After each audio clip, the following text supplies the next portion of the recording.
Hallelujah, praise the Lord. खुदावंद का धन्यवाद हो कि इस समय के लिए कि पिता परमेश्वर ने एक बार फिर से हम सबको ये मौका दिया है कि इस डेली डिवोशन में हम सब एकत्रित हो सके और परमेश्वर की महिमा कर सके। थोड़ी देर से आने का कारण ये है कि अभी एकदम अचानक लाइट चली गई और जिसके कारण से थोड़ी परेशानी हुई, हमें अपना जगह को चेंज करना पड़ा। सो परमेश्वर का धन्यवाद हो कि परमेश्वर ने हमको अब तक संभाला, इसके लिए धन्यवाद देते हैं। और जब हम परमेश्वर के वचन में जाएंगे, इससे पहले अपने मनों को तैयार करने के लिए, अपने हृदय को तैयार करने के लिए पूरी रीति से खुदावंत के चरणों में अपने सरों को झुकाएंगे और विनती करेंगे परमेश्वर से कि परमेश्वर ने अब तक हमको संभाला है। Hallelujah, praise the Lord. और जितने भी प्रिय भाई बहन इस समय हमारे साथ जुड़ रहे हैं और जुड़ेंगे, और प्रभु आप सबों को बहुत आशीष और बरकत दे और अपने अनुग्रह में रखे। Praise the Lord, praise the Lord, hallelujah. सारी महिमा सारा आदर परमेश्वर को मिले। तो आइए हम सब प्रार्थना में चले। सर्वशक्तिमान पिता परमेश्वर, धन्यवाद धन्यवाद और धन्यवाद के साथ खुदावन आपके चरणों में आते हैं प्रभु, और आपकी उपस्थिति के लिए, आपके प्रेम के लिए, आपकी दया के लिए आपको धन्यवाद देते हैं कि आपने हमको संभाला है पिताजी, और अपना रहम दिया, अपनी करुणा दी, अपनी दया हम पर की खुदावन, सुबह से लेकर पिता परमेश्वर इस रात्रि के समय तक संभाला, इसके लिए धन्यवाद। और जबकि प्रभु आपके वचन को लेकर आपकी दासी आती है प्रभु, आप के हाथों में सारी चीज़ों को देते हैं प्रभु, विनती करते हैं कि आप सहायता करें, मदद करें, अपना अनुग्रह दें, पूरी रीति से सारे वातावरण को अपने कंट्रोल में करें खुदावन यीशु मसीह। हर एक बातों के लिए धन्यवाद देते हैं पिताजी। जितने प्रिय भाई बहन जुड़ रहे हैं, जुड़ेंगे, सबों को आशीष और बरकत दें पिताजी के समूह के ईश्वर के नाम से पवित्र आत्मा की अगुवाई में इस प्रार्थना को मांग लेते हैं। आमीन, आमीन और आमीन। Hallelujah, praise the Lord. खुदावंद का धन्यवाद हो इस सुंदर वक्त के लिए। आइए हम सब परमेश्वर की महिमा करेंगे और उसको आदर देंगे। Hallelujah, hallelujah, praise the Lord.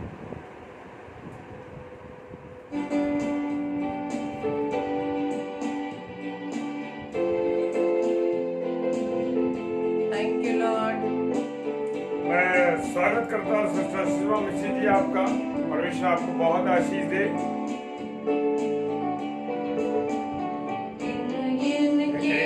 स्तुति करूं बेशुमार तेरे दानों के लिए, अब तक तूने संभाला मुझे अपनी बाहों में लिए हुए, अब तक तूने संभाला मुझे अपनी बाहों में लिए हुए। गिन के स्तुति करूं बेशुमार तेरे दानों के लिए, अब तक तूने संभाला मुझे अपनी बाहों में लिए हुए, अब तक तूने संभाला मुझे अपनी बाहों में लिए हुए। हालेलुया, उस शत्रुओं से हमें बचाता है प्रभु, हर एक बातों से, हर एक दुर्घटनाओं से, परेशानी से बचाता है। ये तेरा रहम है मेरे परमेश्वर। हालेलुया, और तू हमें सफल करता है चीजों में प्रभु, और तेरी आंखें हमारी ओर हर समय, हर पल लगी रहती हैं। Praise the Lord, hallelujah. शत्रु का निशाना तुझ पर होगा ना सफल, मेरे शत्रु का निशाना तुझ पर होगा ना सफल। आँखों की पुतली जैसे वो रखेगा तुझे हर पल, आँखों की पुतली जैसे वो रखेगा तुझे हर पल। गिन गिन के स्तुति करूं बेशुमार तेरे दानों के लिए, अब तक तूने संभाला मुझे अपनी बाहों में लिए हुए, अब तक तूने संभाला मुझे अपनी बाहों में लिए हुए।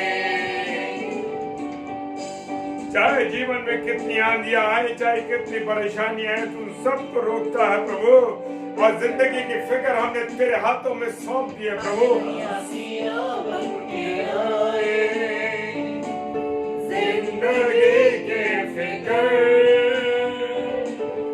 आंधिया बन के आए, जिंदगी की फिक्र कौन है तेरा केवल है भरोसा तेरा किधर, कौन है बनिहारा भरोसा तेरा किधर। इनके स्तुति करो बेशुमार तेरे दानों के लिए, अब तक तूने संभाला मुझे अपनी बाहों में लिए हुए, अब तक तूने संभाला मुझे अपनी बाहों बाहों में लिए हुए। जो हथियार तेरे लोग उठाएंगे तुझे मिटाने के लिए, तेरा नुकसान करने के लिए, वो तेरा कुछ नहीं कर पाएंगे, क्योंकि तेरा रचने वाला तुझ पर ध्यान करता है। Hallelujah, praise the Lord. तुझ पर ध्यान करता है तेरा रचने वाला। Praise the Lord, hallelujah. तुझे जो मिटाने शस्त्र होंगे आए तुझे जो मिटाने शस्त्र होंगे तेरा रचने वाला तुझ पर रखता है अपनी नजर, तेरा रचने वाला तुझ पर रखता है अपनी नजर। जिनके स्तुति करूं बेशुमार तेरे दानों के लिए, अब तक तूने संभाला मुझे अपनी बाहों में लिए हुए, अब तक तूने संभाला मुझे अपनी बाहों में लिए हुए, अपनी बाहों में लिए हुए। Thank you Lord. Hallelujah, praise the Lord. अब हम खुदा के वचन में चलेंगे कि आज प्रभु की वाणी मुझसे और आपसे क्या कहने जा रही है। Praise the Lord, hallelujah.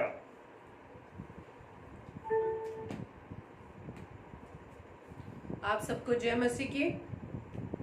तो आइए हम परमेश्वर के वचन में चलेंगे, और आज मेरे व आपके लिए परमेश्वर ने जो वचन दिया है, जिसे हमें बहुत ही सीखने की आवश्यकता है मेरे प्रियो। और उसका जो टाइटल है, उसका शीर्षक है कि धन क्या परमेश्वर के राज्य में प्रवेश कराएगा, या धन पर भरोसा रखना बुद्धिमत्ता है या मूर्खता। Praise the Lord. तो इस टॉपिक से रिलेटेड हम परमेश्वर के कलाम में से पढ़ेंगे, जो मत्ती रचित सुसमाचार 19 अध्याय के 16 से 30 पदों में मिलता है। लूका रचित सुसमाचार उसके 18 अध्याय के 18 से 30 पद में मिलता है। और इसी तरह से मरकुस रचित सुसमाचार उसके 10 अध्याय के 17 पद से हम आगे को बढ़ेंगे। और जब वह निकलकर मार्ग में जाता था, यानी प्रभु यीशु मसीह, तो एक मनुष्य उसके पास दौड़ता हुआ आया और उसके आगे घुटने टेक कर उससे पूछा, हे उत्तम गुरु, अनंत जीवन का अधिकारी होने के लिए मैं क्या करूं? Praise the Lord. 17वें अध्याय में वो एक मनुष्य जो घुटने टेक कर प्रभु यीशु मसीह को मार्ग में मिला, और वही घुटने टेक कर प्रभु यीशु मसीह से क्या पूछा उसने?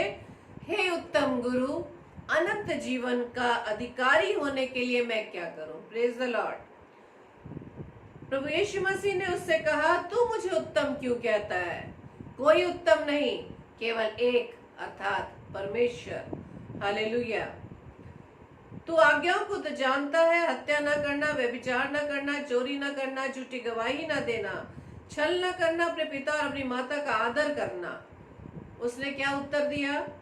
हे गुरु, इन सब को मैं लड़कपन से मानता आया हूँ। अब ये वार्तालाप प्रभु यीशु मसीह और उस मनुष्य के बीच में था, जो उसके हृदय में एक विचार था, एक उत्सुकता थी प्रभु यीशु मसीह से पूछने की कि हे उत्तम गुरु, अनंत जीवन का अधिकारी बनने के लिए मैं क्या करूं। Praise the Lord. और अगर हम आगे दोनों किताबों में और पढ़ेंगे, उसमें वहां पे ये लिखा हुआ है कि मैं भलाई करने के लिए क्या काम करूं, भला करने के लिए क्या काम करूं, कौन से ऐसे कार्य करूं जिसके द्वारा मैं परमेश्वर के राज्य में प्रवेश कर पाऊं। लेकिन प्रभु यीशु मसीह ने उसे दो बातें कही, उत्तम गुरु से संबोधित किया, दूसरा मैं अनंत जीवन का अधिकारी बनने के लिए क्या करूं। प्रभु यीशु मसीह ने सबसे पहले इस बात को कहा कि तू मुझे उत्तम क्यों कहता है, तू मुझे उत्तम क्यों कहता है। सिर्फ उत्तम केवल एक है, वो है परमेश्वर, जो मेरा व आपका सभी का पिता है। Praise the Lord. और जिसने अपने इकलौते पुत्र को प्रभु यीशु मसीह के रूप में इस पृथ्वी पर मेरे व आपके लिए भेजा। Praise the Lord. और उसके बाद प्रभु यीशु मसीह कहते हैं कि तू आज्ञाओं को तो जानता ही है कि क्या क्या आज्ञाएं हैं जो तुझे माननी है। हत्या न करना, व्यभिचार न करना, चोरी न करना, झूठी गवाही न देना, छल न करना, अपने पिता और अपनी माता का आदर करना। और उसने तुरंत एक जवाब दिया कि हे गुरु, इसे तो मैं लड़कपन से मानता आया हूँ। अब यीशु ने उस पर दृष्टि करके उससे प्रेम किया। प्रभु की दृष्टि मेरे और आप पर भी लगी है मेरे प्रियो। हम भी शायद इस बात से बेफिक्र हैं कि हम अपने जीवन के द्वारा प्रभु के सेवा में बहुत से कार्य कर रहे हैं, बहुत से हम दूसरों की सहायता कर रहे हैं, दान दे रहे हैं, दूसरों की मदद कर रहे हैं, प्रभु की सेवा कार्य के लिए हम प्रचार सुना रहे हैं, संदेश दे रहे हैं, और यहाँ तक कि व्हाट्सएप पर, फेसबुक पर परमेश्वर कलाम को शेयर कर रहे हैं। इन्हीं बातों से हम बहुत आनंदित हैं, खुश हैं कि यही हमारा सेवा कार्य है, और शायद यही कार्य मुझे व आपको परमेश्वर के राज्य में प्रवेश करवा सकता है। लेकिन प्रभु यीशु मसीह मेरे व आपके जीवन को सबको भली भांति जानता है, क्योंकि उसकी दृष्टि कहाँ लगी है, मेरे व आपके मन पर। तो जैसे इस युवक ने, जैसे इस मनुष्य ने कहा कि हे गुरु, से तो मैं लड़कपन से मानता आया हूँ, तब प्रभु यीशु मसीह ने बड़े प्रेम से उस पर नजर की, दृष्टि डाली और प्रेम किया और क्या कहा कि तुझ में एक बात की घटी है, तुझ में एक बात की कमी है। जा, जो कुछ तेरा है उसे बेचकर कंगालों को दे और तुझे स्वर्ग में धन मिलेगा, और आकर मेरे पीछे हो ले। Praise the Lord. प्रभु यीशु मसीह उस व्यक्ति को भली भांति जानता था, क्योंकि वह व्यक्ति कौन था, एक धनी व्यक्ति था। इसी तरह से हम भी अपने जीवन में बहुत से कामों के द्वारा परमेश्वर की सेवा में हम अपने जीवन को लगाए हुए हैं क्या, लेकिन अपने जीवन में हमने जो हमारी सबसे प्यारी चीज है, जिस पर हम इतना भरोसा रखते हैं कि उसके द्वारा हम परमेश्वर के राज्य में प्रवेश कर सकते हैं, क्या उसको मैंने और आपने परमेश्वर की सेवा के लिए छोड़ दिया है, या उसी के पीछे हम भागे हुए, उसी पर हमारा 100% विश्वास है कि नहीं उसी के द्वारा हम परमेश्वर के राज्य में प्रवेश करेंगे। कार्यों पे तो हम विश्वास करें, लेकिन क्या मैं और आप प्रभु यीशु मसीह के बताए मार्ग पर चल रहे हैं, कि उसके पीछे चल रहे हैं? क्या मैंने व आपने उसकी सेवा कार्य के लिए, उसके राज्य को बढ़ाने के लिए कोई ऐसा कार्य हमने किया है जिसमें हमें अपनी सुविधाओं को छोड़ना पड़ रहा है, या कोई ऐसी हमें चीजें त्याग कर रहे हैं परमेश्वर की सेवा के लिए, इससे हम बहुत चाहते हैं, बहुत प्रिय हमें लगती है? तो इसी तरह से ये हालात इसी धनी व्यक्ति के बारे में है, जो ये तो कह रहा है कि मैं आज्ञा प्रभु हे गुरु, मैं ये तो आगे लड़कपन से मानता चला आया हूँ। लेकिन प्रभु यीशु मसीह उसके बारे में जानते थे कि तुझ में एक बात की घटी है। ये घटी परमेश्वर प्रभु यीशु मसीह ने क्या बताई कि जा, जो कुछ तेरा है उसे कंगालों को दे दे, तो तब तुझे स्वर्ग में धन मिलेगा। Praise the Lord. और आकर मेरे पीछे हो ले। Praise the Lord. और यही बात सुनते ही उस व्यक्ति के चेहरे पर उदासी छा गई, क्योंकि मैंने अपनी प्रिय वस्तु तो परमेश्वर को, राज्य को बढ़ाने के लिए हमने उसको तो दी नहीं, उसकी सेवा करने के लिए उसको हमने इस्तेमाल ही नहीं किया, तो हम कैसे परमेश्वर के राज्य में प्रवेश कर सकते हैं? और जैसे इसका जवाब प्रभु यीशु मसीह की ओर से उस व्यक्ति को मिल जाता है कि इसके बदले में तुम्हें क्या करना है, अपने धन को जिस पर तेरा भरोसा है उसे कंगालों में बांट देना। और ये सुनते ही उस पर उदासी छा गई। तब यहाँ से हमें बिल्कुल ये स्पष्ट हो जाता है इस आयत से, इस पद से, 22वें पद में, क्योंकि वह बहुत धनी था। Praise the Lord. धनी व्यक्ति धन पर भरोसा रख रहा है। ये मनुष्य धन पर भरोसा रख रहा है। उसके बाद प्रभु यीशु मसीह से सवाल कर रहा है कि हे उत्तम गुरु, मैं अनंत जीवन का अधिकारी बनने के लिए क्या करूं? जिस चीज पर भरोसा रख रहा है, जिस चीज को अपने पास रखा हुआ है, जिसका इस्तेमाल प्रभु यीशु मसीह की सेवा में नहीं लगा रहा है, जिसके इस्तेमाल परमेश्वर के राज्य को बढ़ाने में नहीं लगा रहा है, उस धन का इस्तेमाल वो कंगालों को देकर उनकी सहायता मदद नहीं कर रहा है, इसके बाद वो चाहता है कि मैं अनंत जीवन में प्रवेश कर पाऊं। आज जो कुछ पृथ्वी पर मेरे व आपके पास है, वो प्रभु की दया के अनुसार, वो प्रभु की अनुग्रह है, वह दया है। जो कुछ मेरे व आपके पास है, वो मुझ में, वो आप में कोई सामर्थ नहीं कि हम अपने आप से उसे कमा सके। ये प्रभु का अनुग्रह है, प्रभु की सामर्थ है, क्योंकि उसकी दृष्टि किस पर लगी है? मेरे मन पर लगी है, आपके मन पर लगी हुई है। अब वो व्यक्ति जो है वो चला जाता है उदासी से। क्यों? क्योंकि उसको तो धन प्रिय था। कैसा एक धनी व्यक्ति धन को छोड़ सकता है? जिसका भरोसा धन पर है, वो कैसे उसे छोड़ सकता है? तो वो किस प्रकार से इस आंसर को, इस उत्तर को उसने स्वीकार नहीं किया जो प्रभु यीशु मसीह ने उसे दिया। और इसके बाद जैसे ही वो चला जाता है, प्रभु यीशु मसीह ने चेलों से फिर कहा कि धनवानों को परमेश्वर के राज्य में प्रवेश करना कैसा कठिन है। यानी वो धनी युवक और अनंत जीवन, जो इसका शीर्षक यहाँ दिया हुआ है, इसके बारे में प्रभु यीशु मसीह बात करते हैं कि धनी व्यक्ति परमेश्वर के राज्य में प्रवेश नहीं कर सकता। इसलिए धनवानों को धन पर भरोसा रखने की आवश्यकता नहीं, क्योंकि उस पर भरोसा रखना व्यर्थ है।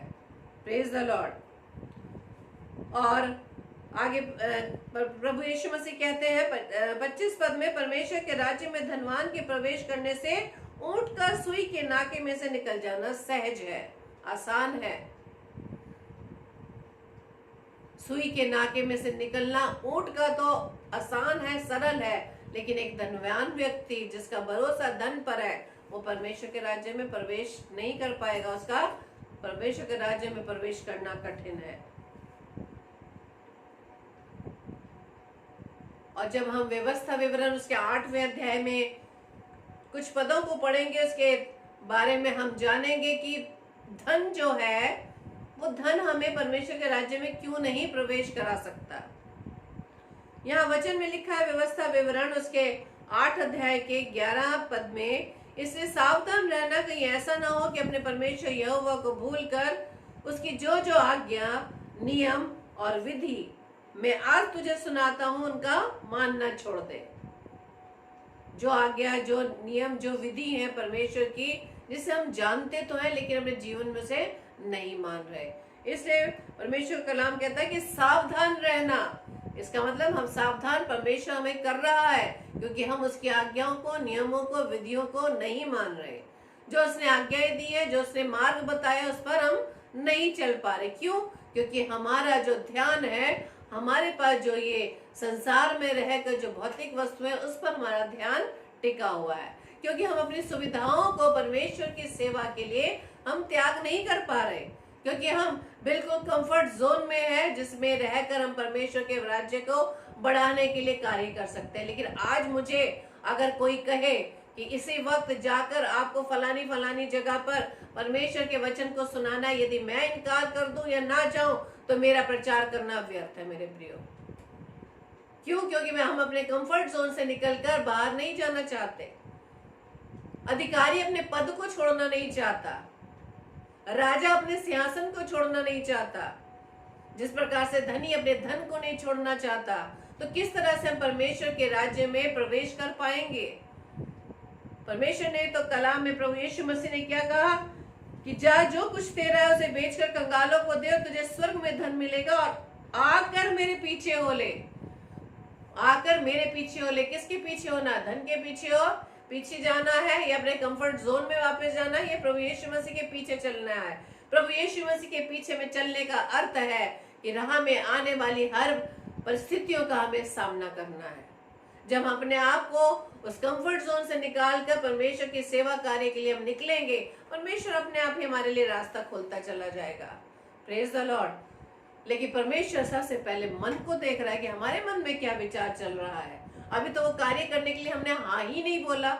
अभी हमने उस कंफर्ट जोन से निकलने के लिए, परमेश्वर की सेवा के लिए हमने किसी ने पूछा और बाहर उसको हमने उत्तर अभी दिया ही नहीं। अभी तक हमारे मन में विचार चल रहे हैं, ये अंतर्द्वंद चल रहा है कि हम कैसे जाएं, कैसे उस जगह पर जाएंगे, कैसे अंधेरे में जाएंगे। इतना समय हो गया है, रात के 10:30 बजने जा रहे हैं, कैसे जाएंगे।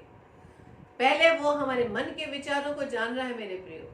लेकिन हम अपने इन कंफर्ट जोन पे अगर हम उसके गुलाम है, उसके कंट्रोल में है, तो परमेश्वर की सेवा कैसे करेंगे, कैसे हमने उसकी आज्ञा, विधियों, नियमों को मान रहे हैं।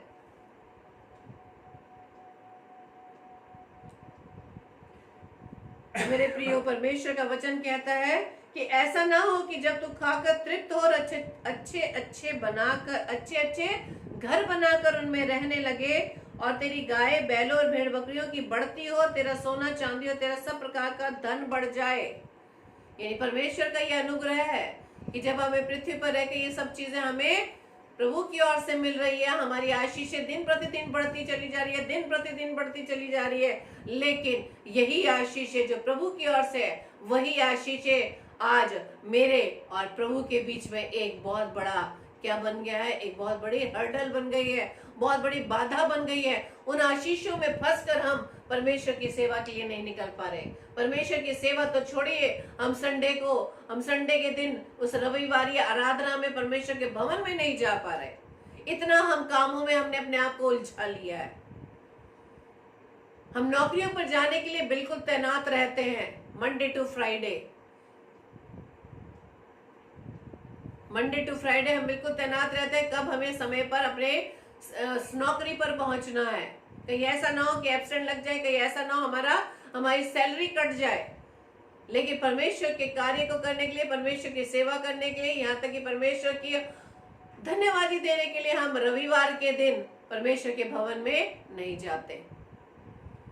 तो कैसे हम परमेश्वर की सेवा को कर सकते हैं? सिर्फ धन्यवादी देने के लिए हमें पास समय नहीं है मेरे प्रियो। और परमेश्वर का कलाम यही कह रहा है कि सावधान रहना, बहुत सी बातों में सावधान क्या रहना है कि कहीं ऐसा ना हो कि तुम अपने परमेश्वर यहोवा को भूलकर जो आज्ञा, जो नियम, जो विधि बताए हैं और जो मैं तुम्हें सुनाता हूं उसे मानना छोड़ दे। उसकी आज्ञाओं को, उसके नियमों को, उनकी विधियों को, परमेश्वर की विधियों को हमने आज अपनी सुविधा के अनुसार उसे अपने अनुसार मोल्ड कर दिया है, अपने अनुसार उसे मोड़ लिया है। बहुत एक्सक्यूज, बहुत बहाने परमेश्वर के भवन में जाने के लिए हमारे पास है। लेकिन मेरे प्रियो, कोई एक्सक्यूज, कोई बहाना परमेश्वर के सामने नहीं चलेगा। बच्चों के एग्जाम आ रहे हैं, संडे को आराधना में जाना बंद। नौकरी पे जा रहे हैं मंडे टू फ्राइडे, 7-7 घंटे, 8-8 घंटे, 6-6 घंटे। लेकिन परमेश्वर के भवन में जाने के लिए 2 घंटे मेरे व आपके पास नहीं है। कितना अच्छा एक्सक्यूज हम परमेश्वर को दे देते हैं और वही चीजें हमारे बच्चे सीखते हैं, क्योंकि उनके जीवन में भी वो संडे की इंपॉर्टेंस, परमेश्वर के भवन में जाने की इंपॉर्टेंस नहीं पता रहती। क्यों? क्योंकि हमने अपने बच्चों के सामने ऐसा आदर्श बना दिया है कि जब हमें काम हो तब हम संडे को उस आराधना के, रविवारी आराधना के समय को हम काट डालते हैं, उसी में हम सारे कार्य को करते हैं। इसलिए परमेश्वर कहता है कि सावधान रहना। और ऐसा ना हो कि जब तू खाकर तृप्त हो और अच्छे घर बनाकर उसमें रहने लगे और तेरे गाय, बैल, भेड़ों, तुम्हारी संपत्ति, सोने चांदी सब में बढ़ती होने लगे, तो इसमें परमेश्वर हमें सावधान रहने की बात कहता है। 17वें पद में लिखा है, व्यवस्था विवरण 8:17 में, और कहीं ऐसा ना हो कि तू सोचने लगे कि ये संपत्ति मेरी सामर्थ और मेरी भुजबल से मुझे प्राप्त हुई है। और यही मानना है मेरे प्रियो। आज हम घमंड करते हैं अपने ऊपर कि जो कुछ मेरे पास है, जो मेरे पास इतना बड़ा घर है या जो भी हमारे पास सुविधाएं हैं, वो सब मेरी कमाई के द्वारा हुआ है, मैंने कमा कर इसे खड़ा किया है। लेकिन भूल जाते हैं अगर परमेश्वर की सामर्थ्य ना हो, परमेश्वर का अनुग्रह ना हो, तो आप कुछ भी नहीं कर सकते। इसलिए परमेश्वर इन बातों से हमें सावधान रहने के लिए कहता है प्रेज द लॉर्ड। पहले क्या सावधान में रहने के लिए बताया है कि जो आज्ञा, जो नियम, जो विधि परमेश्वर ने हमें बताई है, ऐसा ना हो कि हम उसे मानना छोड़ दें। दूसरी बात कि जब तू खाकर तृप्त हो जाए, अच्छे अच्छे घर बनाकर रहने लगे और तुम्हारी सोने चांदी संपत्ति में बढ़ती हो जाए, तो ऐसा मत सोचने लगना कि ये जो कुछ तुम्हारे पास है वो मेरी सामर्थ्य के द्वारा है, वो सिर्फ परमेश्वर के अनुग्रह के द्वारा है मेरे प्रियो। इसलिए परमेश्वर ने बहुत इस उदाहरण को युवक के सामने रखा कि जा, जो कुछ तेरे पास है कंगालों को दे दे और इसे बेचकर मेरे पीछे हो ले। आज मैं और आप परमेश्वर के पीछे या परमेश्वर की सेवा करने के लिए क्या हम त्याग रहे हैं, क्या हम छोड़ रहे हैं? जब तक हम परमेश्वर के पीछे, जब प्रभु यीशु मसीह कहता है कि अपना क्रूस उठाकर मेरे पीछे हो ले, क्रूस का उठाना मतलब ही है कि जीवन में आने वाली उन हर एक परिस्थितियों का हमें सामना करना है। प्रभु यीशु मसीह 33.5 वर्ष तक इस पृथ्वी पर रहे, कौन से कंफर्ट जोन में रहे? परमेश्वर की उस आज्ञा को पूरा करने के लिए, उसको अपने आप को सिद्ध करने के लिए, अपने आप को प्रूव करने के लिए। जब परमेश्वर ने कहा कि ये मेरा प्रिय पुत्र है, इसकी सुनो, तो उसे प्रूव करने के लिए प्रभु यीशु मसीह ने कितनी ही कठिनाइयों का सामना करा। यहाँ तक कि परिवार वाले भी उसके सपोर्ट में नहीं थे। जब लोगों को बैठाकर उपदेश देता था, उस मंडली में भी उसकी माँ और उसके भाई बहन नहीं बैठते थे, कोई सपोर्ट उसे घर से भी नहीं मिला। लेकिन उसे मालूम था कि जो परमेश्वर ने उसे आज्ञा दी इस पृथ्वी पर रहकर उसे पूरी करने के लिए, उस आज्ञा को पूरी करने के लिए वो हर प्रकार की सिचुएशंस को सामना करता रहा। और क्या किया उसने? परमेश्वर का आज्ञाकारी होने के लिए कि मृत्यु, हाँ, क्रूस की मृत्यु भी सह ली। किसकी खातिर? मेरी व आपकी खातिर। परमेश्वर अपने पिता की आज्ञा को पूरा करने के लिए अपने आप को प्रूव किया कि परमेश्वर ने जब कहा कि ये मेरा प्रिय पुत्र है, इससे मैं प्रसन्न हूँ। परमेश्वर के इस शब्दों को उसने जब जाना कि प्रिय पुत्र है, इसकी सुनो, उसने इस बात को समझा कि मुझे परमेश्वर का जो मैं प्रिय पुत्र हूँ, अपने पिता की कैसे मुझे आज्ञाकारिता में रहना है। चाहे उसके लिए प्रभु यीशु मसीह को क्रूस का बलिदान देना पड़ा। Praise the Lord. आज मैं और आप, जो मैं हमारा स्वर्गीय पिता है, प्रभु यीशु मसीह जो मेरा और आपका बड़ा भाई है, क्या उस नमूने पर हम चल रहे हैं? क्या मैं और आप किसी के लिए कुछ बलिदान कर पा रहे हैं, कुछ त्याग कर पा रहे हैं? प्रभु यीशु मसीह तो कह रहा है कि जाकर कंगालों को दे जो कुछ तेरे पास है। आज तो हम अपने सगे भाई बहनों को, परिवार के लोगों की मदद करने के लिए तैयार नहीं है। परमेश्वर ने हमें दिया है, बहुत आयत से दिया। क्या उसमें उन आशीषों के द्वारा हम दूसरों की मदद कर पा रहे हैं या करते हैं? परमेश्वर से तो हम प्रार्थना करते हैं कि फलाने व्यक्ति की प्रभु तू सहायता करना, उन्हें आर्थिक मंदी से निकालना, आर्थिक परिस्थिति से, उनकी जो फाइनेंशियल प्रॉब्लम है उससे आप उनकी मदद करना, बाहर निकालना। लेकिन परमेश्वर ने मुझे और आपको इस पृथ्वी पर रखा है आशीषों से भरकर। परमेश्वर ने कहा है कि मैंने तुझे आशीषों से भरा है। यदि तेरे मन में आ रहा है कि फलाने व्यक्ति की मदद करना है, तो मुझसे प्रार्थना करा, लेकिन जो आशीषें मैंने तुझे दी है, तू उसका क्या कर रहा है?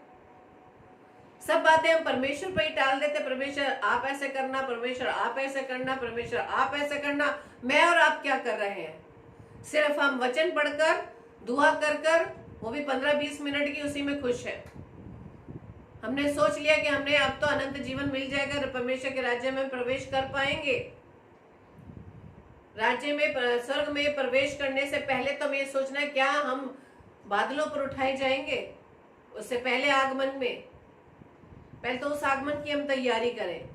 इसी तरह भजन संहिता उसके 49 अध्याय के 4 पदों को मैं आपके सामने पढ़ूंगी। वहां लिखा है, जो अपनी संपत्ति पर भरोसा रखते और अपनी धन की बहुतायत पर फूलते हैं, कोई ऐसा नहीं कि सदैव जीवित रहे और कब्र को ना देखे। यानी हर एक को कब्र में जाना है मेरे प्रियो। परमेश्वर का कलाम कह रहा है, भजन संहिता दाऊद बताते हैं, कोई ऐसा नहीं कि जो हमेशा जिंदा रहे, उसे कब्र को देखना ही पड़ेगा। क्योंकि देखने में आता है कि बुद्धिमान भी मरते हैं और मूर्ख और पशु सरीखे मनुष्य दोनों नाश होते हैं और अपनी संपत्ति औरों के लिए छोड़ जाते हैं। तो किसके लिए धन इकट्ठा कर रहे हैं हम? किसके लिए धन जमा कर रहे हैं? परमेश्वर ने मुझे व आपको धन दिया मेरे प्रियो, आनंद के लिए, हमारी खुशी के लिए, दूसरों की मदद के लिए। यदि हम जिस नियति से धन को जमा करते हैं कि हम रिटायर होने जा रहे हैं, हम सेवानिवृत्त होने जा रहे हैं, इसके बाद हम ये हमारा जो धन है हमें जमा करना जरूरी है, क्योंकि उसके बाद जब भी दुख तकलीफ बीमारी आएगी तो उसमें काम आएगा। आपने तो पहले ही उस दुख बीमारी को अपने लिए मांग लिया, क्योंकि नीति वचन क्या बताता है कि जीव में मृत्यु और जीवन दोनों पाए जाते हैं। हम मृत्यु को खुद बुला रहे हैं। परमेश्वर ने क्या धन या आशीष है क्या हमें अपने दुखों में इस्तेमाल करने के लिए दिया? नहीं मेरे प्रियो, इन आशीषों को प्रभु ने इसलिए दे ताकि हम इसमें आनंदित रहे और दूसरों की हम सहायता मदद करें। Praise the Lord. भजन संहिता 49:11 में लिखा है, मन ही मन ये सोचते हैं कि उनका घर सदा स्थिर रहेगा। यानी कि हम मनुष्य जो इस पृथ्वी पर रहकर जो प्रभु की आशीष है घर बना रहे हैं, हम सोच रहे हैं शायद ये घर सदा बना रहेगा और उनके निवास पीढ़ी से पीढ़ी तक बने रहेंगे। यानी कि हमारा जो निवास स्थान है पीढ़ी से पीढ़ी हमारे बच्चे इसको इस्तेमाल करते रहेंगे, इसलिए वे अपनी अपनी भूमि का नाम अपने अपने नाम पर रखते हैं। ये तो रही घर की बात मेरे प्रियो। जिस घर को हम बना रहे हैं उसको हम सोचते हैं कि हमारे बच्चे इस्तेमाल करेंगे, और ये विचार सच में स्वाभाविक है, सभी रखते हैं। ये तो घर की बात है, लेकिन आप ग्रेव की बात करें, कब्र की बात करें, कब्रिस्तान में उस ग्रेव पर भी हम नाम लिखवा देते हैं, उस पर भी हम नाम लिखवा देते हैं। लेकिन हमें इस बात को याद रखना है, जब प्रभु का आगमन होगा तो सारी कब्रें खुल जाएंगी, कुछ अनंत जीवन के लिए, कुछ अनंत विनाश के लिए। Praise the Lord. इसलिए बाद में जब प्रभु यीशु मसीह अपने चेलों को ये सब बता रहे हैं कि किस प्रकार से धनवान का स्वर्ग के राज्य में प्रवेश करना किस प्रकार से कठिन है। एक ऊंट का सुई के नाके में से निकल जाना तो सरल है, लेकिन एक धनवान स्वर्ग राज्य में प्रवेश नहीं कर सकता। इस पर उन चेलों में से पतरस ने कहा कि देख, हम तो सब कुछ छोड़कर तेरे पीछे हो लिए हैं। तो क्या आज मैं और आप परमेश्वर के लिए कुछ छोड़ रहे हैं? क्या आप उस अनंत जीवन को प्राप्त करने के लिए कुछ त्याग कर रहे हैं? इस बात को आज में सीखने की जरूरत है, सोचने की जरूरत है, अपने अपने आप को जांच कर उस पर मनन करने की आवश्यकता है मेरे प्रियो, कि किस प्रकार से हमें वो अनंत जीवन मिल सकता है। प्रभु ने वचन में बता दिया व्यवस्था विवरण में कि सावधान रहना, कि जो आज्ञाएं, जो नियम, जो विधियां तुम्हें बताई हैं उसे भूल ना जाना, उसे मानना ना छोड़ना। और परमेश्वर प्रभु यीशु मसीह ने कहा कि जा, जो कुछ तेरे पास है उसे कंगालों को दे दे और मेरे पीछे हो ले। तो अनंत जीवन यदि हमें प्राप्त करना है मेरे प्रियो, तो हमें प्रभु यीशु मसीह के पीछे चलना होगा, क्योंकि प्रभु का कलाम कहता है मत्ती रचित सुसमाचार में कि यदि तुम माता पिता, अपने भाई बहन, या किसी भी वस्तु को जो मेरे व आपके पास प्रभु के अनुग्रह से है, यदि उसे हम प्रभु से ज्यादा उसको इम्पोर्टेंस देते हैं, प्रभु साफ कहता है वो मेरे योग्य नहीं। Praise the Lord. तो आइए मेरे प्रियो, प्रभु के सामने आज अपने लिए हम प्रार्थना करेंगे। प्रभु जो घटी कमी है, जो कुछ मेरे पास है प्रभु तेरा दिया हुआ है, इसे अपनी सेवा के लिए आप इस्तेमाल करें। प्रभु मैं आपकी सेवा के लिए तैयार हूँ। मत सोचिए कि मेरे बच्चों का क्या होगा, मेरा ये जो घर बना है उसका क्या होगा। हाँ, ये जरूरी है कि हम भी इस पृथ्वी पर रहते हैं, सब अपने घर को बनाते हैं, लेकिन उस पर भरोसा ना रखें। सभी को कब्र में जाना है।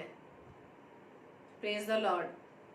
तो अपने अपने लिए हम प्रार्थना करेंगे परमेश्वर से कि परमेश्वर हमें बुद्धि दे, और परमेश्वर वचन से रोजाना हमें सिखा रहे हैं कि हमें किस तरह से अपने आप को परमेश्वर के लिए, परमेश्वर के राज्य के लिए हमें तैयार करना है।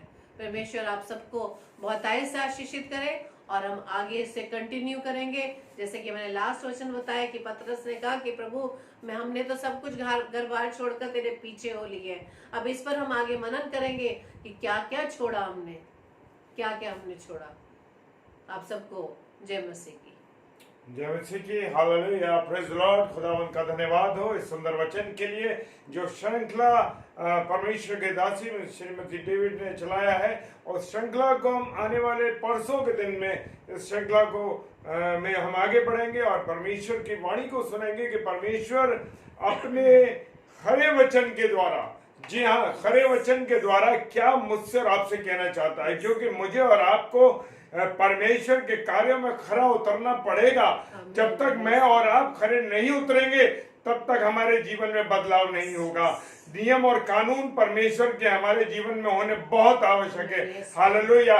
क्योंकि परमेश्वर चाहता है कि हम उसके अनुसार चलें। इसके परमेश्वर के अनुसार चलें। तो हमें, मुझे और आपको, जितने भी प्रिय भाई बहन जुड़े, सबको परमेश्वर की योजना के मुताबिक चलना। Hallelujah, praise the Lord. आइए हम सब प्रार्थना में चलें। धन्यवाद धन्यवाद धन्यवाद पिताजी, आपके इस रहम के लिए, आपकी इस करुणा के लिए। खुदावन आपने अब तक संभाला प्रभु जी, और विशेषकर जो वचन बोया गया है पिता परमेश्वर, ये 1000 गुना फलवंत होने पाए। पिता प्रार्थना करते हैं प्यारे प्रभु इस वचन के लिए। खुदावन जितने मेरे प्रिय भाई बहनों ने, जितने हमारे अजीजों ने, जितने हमारे खुदा के चुने हुए लोगों ने इस वचन को सुना है प्रभु जी, इस वचन को अपने पास ना रखे बल्कि औरों को भी बांटे, ताकि सब लोग उससे फलवंत हो सके। पिता प्रार्थना करते हैं प्यारे प्रभु, और जितने भी ऑफलाइन देखेंगे प्रभु जी, वो भी आशीषित होने पाए। खुदा प्रार्थना करते हैं जो कोई बीमार है, तकलीफ में है, गिरफ्तार है, परेशानी में, खुदावन हर एक के जीवन को आपके हाथ में देते हैं। खुदावन जो यात्री रात में यात्रा कर रहे हैं पिता परमेश्वर, हर एक यात्री को, सफर करने वाले को खुदावन आपके हाथों में सौंपते हैं। खुदावन जो जिन पेजों पर यीशु मसीह राजा आपका प्रचार किया जा रहा है, आपका सुसमाचार सुनाया जा रहा है, उस पर आने वाले हर एक प्रचारकों को, और प्रभु जी जितने पेजों के संचालक हैं प्रभु जी, उनको भी आपके हाथों में देते हैं। खुदावन सबकी सहायता और मदद कीजिए। खुदावन प्रार्थना करते हैं आज जितने भी लोगों के जन्मदिन थे पिता परमेश्वर, आज जितने भी लोगों की वेडिंग एनिवर्सरी है, सालगिरह है, नौकरी का दिन है, प्यारे प्रभु हर एक को यीशु मसीह आपके नाम से ब्लेस करते हैं। खुदावन प्रार्थना करते हैं पिता परमेश्वर सबको अपने अनुग्रह में रखे, आशीष दे, बरकत दें। खुदावन प्रार्थना करते हैं जो नशे की हालत में है, जो परेशानी की हालत में है, किसी भी रोग से गिरफ्तार है, खुदावन प्रार्थना करते हैं खुदावन उन्हें चंगाई देना। यीशु खुदावन आपके नाम से हम चंगाई मांगते हैं। Hallelujah, praise the Lord. सारी बातों के लिए धन्यवाद देते हैं प्रभु, हमें इस्तेमाल किया खुदावन, धन्यवाद पिताजी। यीशु राजा के पिताजी के सम्मुख यीशु राजा के नाम से पवित्र आत्मा की अगुवाई में इस प्रार्थना को मांग लेते हैं। आमीन आमीन और आमीन। Hallelujah, praise the Lord. खुदावन का धन्यवाद हो, और परमेश्वर ने हम सबको एक सुंदर वचन से, आशीषित वचन से, अनुग्रहित से परिपूर्ण किया, इसलिए धन्यवाद देते हैं। और कल के लिए यानी 12 अक्टूबर का जो स्लॉट है 7 से 8 बजे का, रेवरेंड दिनेश साहब जो कि हाथरस शहर से हैं और सेंट मार्क्स चर्च के पासबान हैं, CNI चर्च आगरा डायसिस से जुड़े हुए हैं। प्रभु के दास को आप अपनी प्रार्थनाओं में याद रखें।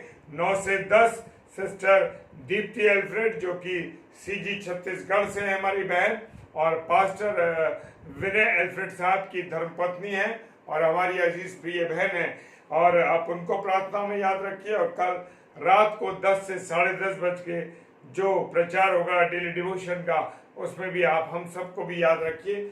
आपकी प्रार्थनाओं की हमें बहुत आवश्यकता है, ताकि आपकी प्रार्थनाओं के द्वारा हम सब जितने भी इस आगरा मसीह मंडली पेज पर लोग बोलते हैं, प्रचार करते हैं, सबको परमेश्वर आशीषित करे और अपने अनुग्रह में रखे। और सारी बातों के लिए परमेश्वर आप सबको अपनी सामर्थ से परिपूर्ण करे। और जिस कार्य में आप लोग हाथ डालें, हम लोग जिस काम में हाथ डालें मेरे प्रियो, मेरे अजीजों, वो काम यीशु मसीह के नाम से पूरा होता जाए। हालेलुया। सारी बातों के लिए धन्यवाद देते हैं, और आप सबों को हमारी तरफ से जय मसीह की। Hallelujah, praise the Lord. खुदावंत की आशीष आप सबको मिले। आमीन।